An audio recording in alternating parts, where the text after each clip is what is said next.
비트코인 하면 막 가격이 폭등했다, 폭락했다 이런 뉴스만 보셨죠?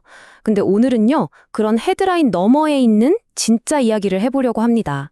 바로 여러분의 투자 포트폴리오에서 비트코인이 과연 어떤 역할을 할 수 있는지 그 본질에 대해서 한번 깊이 파고들어 보겠습니다.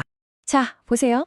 비트코인은 딱 하나인데 이걸 두고 내놓는 전망들은 정말 하늘과 땅 차이입니다. 왜 이렇게 다들 말이 다를까요? 이 혼란스러운 예측들 한번 제대로 파헤쳐보죠. 예를 들어 스탠다드 차타드 은행 같은 곳에서는요. 2030년까지 50만 달러 간다 이렇게 말합니다. 와, 지금보다 5배 이상 오른다는 엄청나게 낙관적인 전망이죠. 그런가 하면 JP모건은 좀 더 현실적인 얘기를 합니다. 앞으로 6개월에서 1년 안에 17만 달러는 갈 거다. 이것도 물론 엄청난 상승이지만 앞선 전망보다는 조금 더 단기적이고 보수적이죠? 자, 여기서 끝이 아닙니다. 아크 인베스트는요, 2030년까지 240만 달러까지 가능하다. 와, 이건 뭐 거의 인생 역전 수준의 천문학적인 숫자잖아요. 도대체 누구 말이 맞는 걸까요? 정말 헷갈리죠. 이런 예측들은 사실 그냥 말뿐일 수 있잖아요. 그래서 우리는 헤드라인 뉴스 대신에 진짜 돈이 어디로 움직이는지 한번 따라가 보겠습니다. 바로 옵션 시장입니다. 자, 이 그래프를 보시면 정말 재미있는 차이가 보입니다. 왼쪽 주식시장, 그러니까 S&P 500을 보면요. 투자자들은 앞으로 오를 거다에 베팅하는 경향이 뚜렷해서 저렇게 위로 웃는 모양의 커브가 만들어져요. 그런데 오른쪽 비트코인을 보세요. 커브가 거의 평평하죠? 이게 무슨 뜻이냐면 오를 거라고 강하게 믿는 사람도 내릴 거라고 확신하는 사람도 없다는 겁니다. 한마디로 시장의 큰 손들조차 앞으로 어떻게 될지 전혀 모르겠다고 말하고 있는 셈이에요.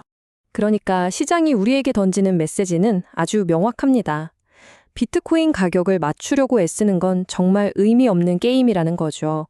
소위 스마트머니라고 불리는 기관들조차 확신을 못한다는 건 우리가 이 자산을 좀 다른 관점에서 봐야 한다는 중요한 신호입니다. 자, 그럼 왜 이렇게 예측이 어려운 걸까요? 그 근본적인 이유가 바로 비트코인의 가장 유명한 특징, 바로 그 엄청난 변동성 때문입니다.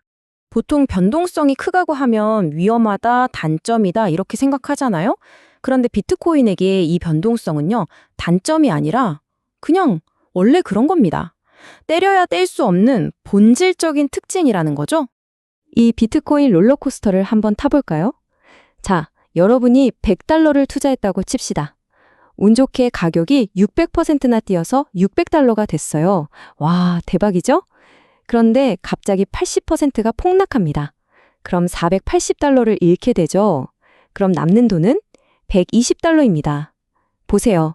엄청난 상승 뒤에 끔찍한 하락을 겪었는데도 결국엔 원금보다 20달러를 더 벌었죠. 이게 바로 변동성의 마법이자 역설입니다.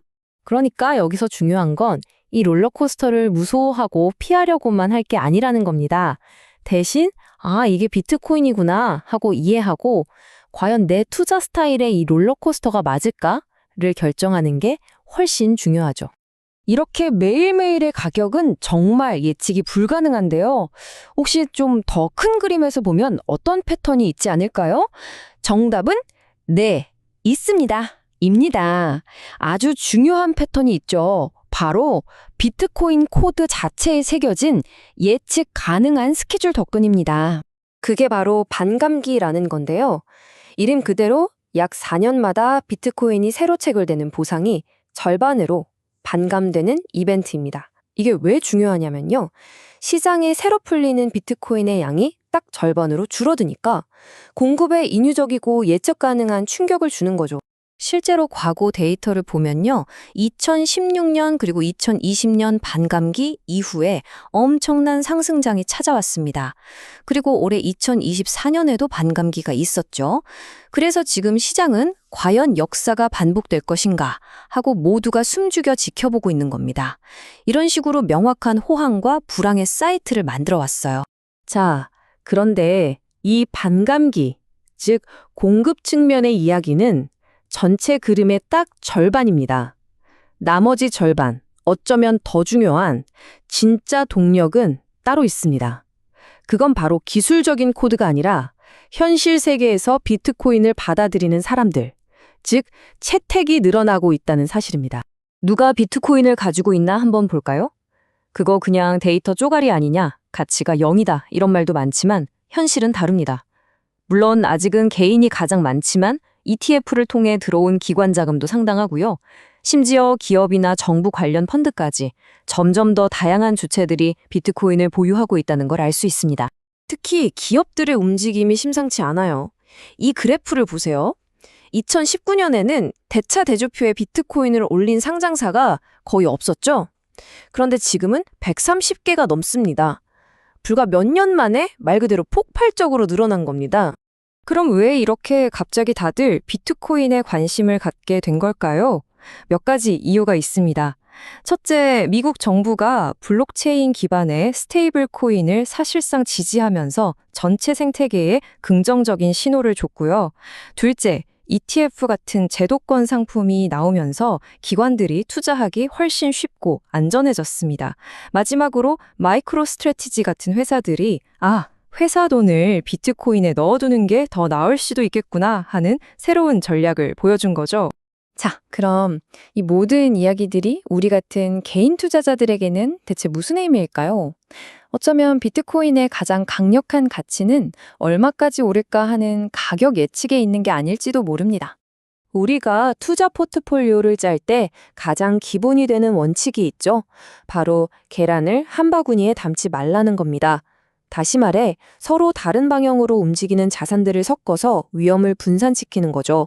하나가 떨어질 때 다른 하나가 올라주면 전체적으로는 안정적이니까요. 그런데 진짜 문제는 지금부터입니다. 우리가 수십 년 동안 믿어왔던 공식들이 깨지고 있거든요. 예를 들어 예전에는 주식이 떨어지면 안전자산인 채권이 올랐는데 요즘엔 같이 떨어질 때가 많고요. 주식시장이 불안할 때 피난처 역할을 하던 금도 올해는 주식이랑 같이 사상 최고치를 찍어버렸죠. 전통적인 분산 투자 공식이 잘 안 먹히기 시작한 겁니다. 바로 이 지점에서 비트코인이 완전히 새로운 카드로 등장하는 겁니다. 왜냐하면 비트코인은 주식시장이나 채권시장과는 전혀 다른 자기만의 논리로 움직이기 때문이죠.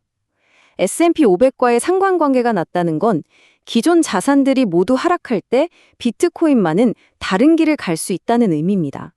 이게 바로 포트폴리오 다각화의 핵심이죠. 자, 그래서 오늘의 최종 결론입니다.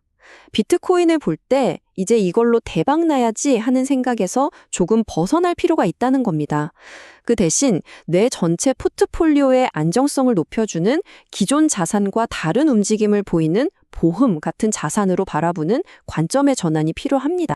기관들이 다각화를 위해 비트코인을 점점 더 추가하고 있는 지금, 여러분의 포트폴리오에서 비트코인의 역할은 무엇이 되어야 할까요? 이 질문이야말로 우리가 진짜 고민해봐야 할 문제일 겁니다. 오늘 이야기는 여기까지입니다.